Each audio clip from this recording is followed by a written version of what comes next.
जयपुर में बीजेपी का 2 दिनों का चिंतन मंथन शुरू हुआ और आज तीसरा दिन है जहां बीजेपी के संगठन मंत्रियों की बैठक चल रही है। इसी बीच राजस्थान बीजेपी के अध्यक्ष पुनिया जी हमको मिल गए हैं और इनसे बात करते हैं। पुनिया जी, 2 दिनों की जो आज मंथन हुई है उससे क्या निकला, विष या अमृत? नहीं, अब बीजेपी मुझे लगता है कि संस्कारों की पार्टी है और बीजेपी जब मंथन करेगी तो अमृत निकलेगा और वो अमृत प्रदेश के और देश के कल्याण के लिए निकलेगा, किसी एक परिवार के और वंश के लिए नहीं निकलेगा। राष्ट्रीय पदाधिकारियों की बैठक यूं तो हर 3 महीने के अंतराल पे होती है और लगभग दिल्ली और इसके इर्द गिर्द होती थी, पर कोरोना के बाद ये भौतिक रूप से पहली बैठक है जिसका मेज़बानी का आतिथ्य का हमें अवसर मिला।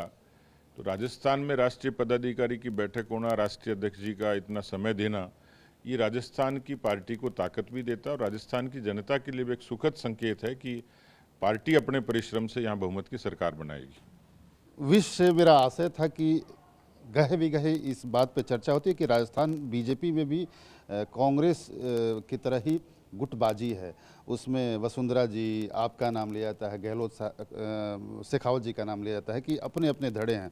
तो विष से मेरा यही आशय था कि क्या अब सब एक प्लैंक पे आ जाएंगे इस बैठक के बाद और पार्टी को आगे जिताने की कोशिश होगी? नहीं, एक मंच पे नहीं आएंगे तो कहाँ जाएंगे, क्योंकि हमारे यहाँ पार्टी का संगठन, पार्टी का विचार, पार्टी का केंद्रीय नेतृत्व, संसदीय दल, ये हमारी आस्था का केंद्र है। हमें जो निर्देशित करेंगे वही करेंगे। इसमें भी एक विरोधाभासी है कि अक्सर लोग ये कहते थे कि बीजेपी में लीडरशिप का वैक्यूम है, आज मुझे ही लोग 12 लोगों के नाम गिनाते हैं। यानी ये पार्टी की खूबी है कि नई लीडरशिप डेवलप हो रही है, लोग उनकी चर्चा करते हैं। पार्टी में नेतृत्व का कोई वैक्यूम नहीं है, नेता होंगे, उनके नाम होगी, चर्चा होगी, लेकिन अल्टीमेटली हम पार्टी के मर्यादा से, अनुशासन से और संसदीय दल की सीमाओं से बंधे हुए। राजस्थान में बीजेपी का चेहरा कौन होगा, ये भी एक प्रश्न है कि अगले साल चुनाव होना है और चेहरा कौन होगा ये अभी तक खुलकर सामने नहीं आ रहा है। देखिए, चेहरों की कोई सेट फिनोमेना नहीं है। कई बार सामूहिक रूप से लड़ा जाता है, कई बार चेहरों पे लड़ा जाता है। कई प्रदेशों में चेहरों पे लड़ते भी हैं, कई बार नहीं लड़ते हैं। राजस्थान में भी कांग्रेस जब चुनाव लड़ती है तो वो किसी को प्रोजेक्ट नहीं करती है, एक जो परंपरा परिपाटी चलती है। लेकिन यहाँ मेरे से पहले भी बहुत नेता स्पष्ट कर चुके हैं कि हम सामूहिक रूप से लड़ेंगे, मोदी जी के नाम और काम पर लड़ेंगे। नेता कौन होगा उसका समय आने पर पार्टी उसको तय करेगी। तो माना जाए कि मतलब इस बार कोई चेहरा सामने रखकर मोदी जी के अलावा कोई चेहरा नहीं होगा। मोदी जी सबसे बड़े चेहरे हैं और केवल प्रदेश के और देश के नहीं, दुनिया के। इसलिए मुझे लगता है कि भारतीय जनता पार्टी के लिए एक ताकत है कि उनका नाम और काम हमारे लिए एक एक्स्ट्रा एडवांटेज है पार्टी के कार्यकर्ताओं के परिश्रम के बाद। एक प्रश्न और उठता है कि राहुल गांधी यहाँ 3 दिन बैठक करके गए हैं, चिंतन शिविर में चिंता करके गए हैं और गए हैं लंदन, जहाँ पे उन्होंने एक बात कही है कि बीजेपी पूरे देश में केरोसिन ऑयल छिड़क चुकी है और आग लगाना चाहती है।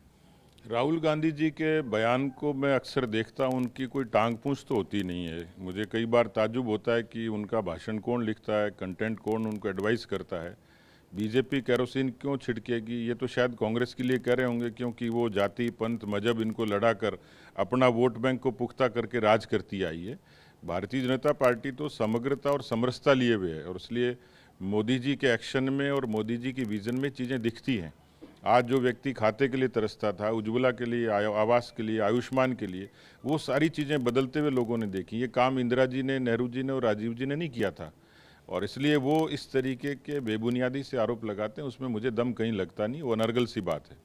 कहते हैं कि बीजेपी ने एक ऐसा माहौल बना दिया है देश में जहाँ दलितों का के लिए बहुत कुछ नहीं है और यहाँ बोलने पे भी लोगों को प्रतिबंध है, लोग अपनी बात बोल नहीं पाते। उनको लगता होगा, लेकिन भारतीय जनता पार्टी ही ऐसी पार्टी है जिसके भीतर भी आंतरिक लोकतंत्र है और जब सत्ता होती है तो मुझे लगता है कि सबको अवसर मिलता है, समान अवसर की बात करती है। राहुल गांधी जी भूल जाते हैं कि उनकी दादी के वक्त आपातकाल लगा था, देश में लोकतंत्र पर सबसे पहले पहरा कभी लगा आज़ादी के बाद तो वो कांग्रेस पार्टी के रजीम में लगा। 100 से भी ज़्यादा अनुच्छेद 356 का दुरुपयोग उन्हीं की पार्टी ने, उन्हीं के पिताजी के और दादी जी के कालखंड में हुआ था।